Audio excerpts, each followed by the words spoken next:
tidak akan saya mengganggu untuk kepentingan rakyat. Semua dirinya dibutuhkan untuk bangsa dan negara. Ini yang sampaikan. Dan saya menyampaikan ini dari kata-kata beliau sendiri. Tidak ada istilahnya, jadi kan tahu kan kemarin di berita, saya akan memberikan, salah satunya konsep, saya akan memberikan makan siang dan susu kepada anak-anak SD, SMP, SMA. Karena hitungan itu ada, sumber daya alam kita bisa dikelola, dimaksimalkan. Nah, saya sampaikan sekarang, kebun kelapa sawit Indonesia itu terbesar di dunia. Indonesia ini Pak, kalau saya pergi dari Jakarta menuju ke Papua itu butuh waktu 7-8 jam. Gitu? Saya pergi ke Korea Selatan hanya butuh waktu 5 jam.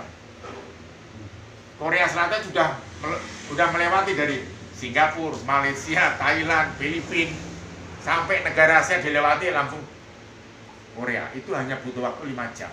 Tapi Indonesia dari Jakarta menuju ke Papua butuh waktu 7-8 jam. Belum lagi yang ke Aceh, tambah lagi sekian jam.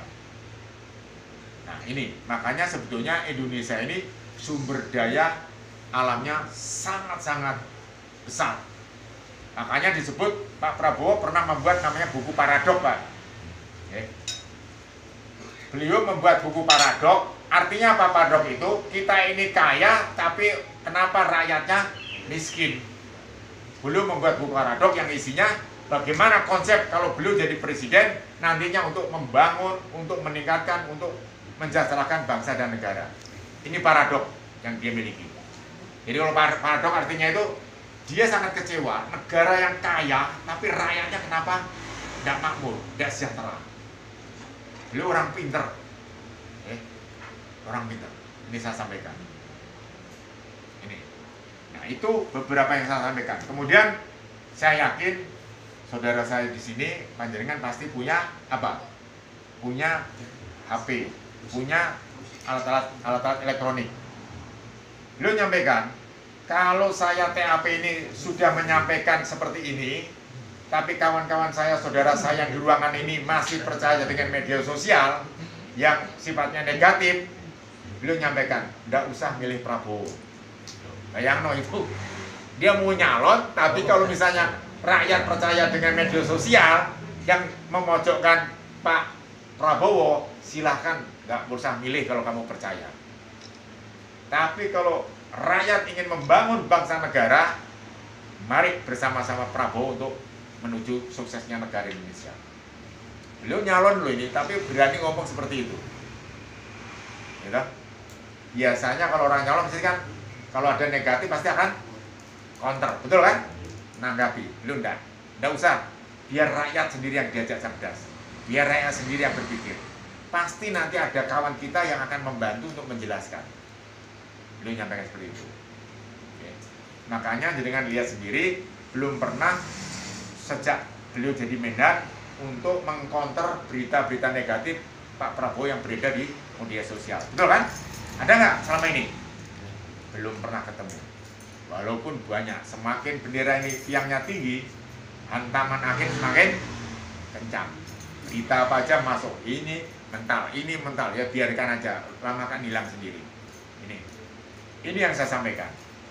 Saya sampaikan, kalau kita di ruangan ini, mari sama-sama membawa Prabowo, mari sampaikan kepada warga. Salah satunya yang tadi saya sampaikan. Kemudian tentunya saya akan bertanya atau mungkin paling nggak jawaban. Ini yang sewu. Ini Pak Anton, ini teman-teman Prabowo semua.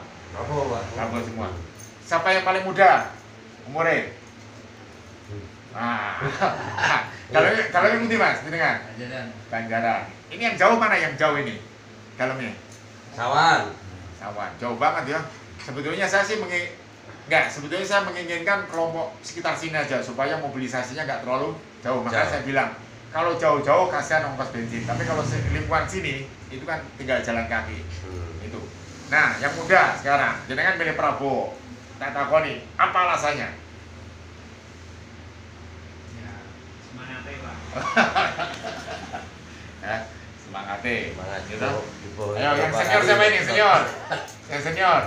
Untuk Indonesia maju. Oh, Indonesia maju. Ye. Oh, mantap. Oke. Jadi dua hal. Dua hal yang ditanyakan tapi jawabnya berbeda. Beda. Semangat.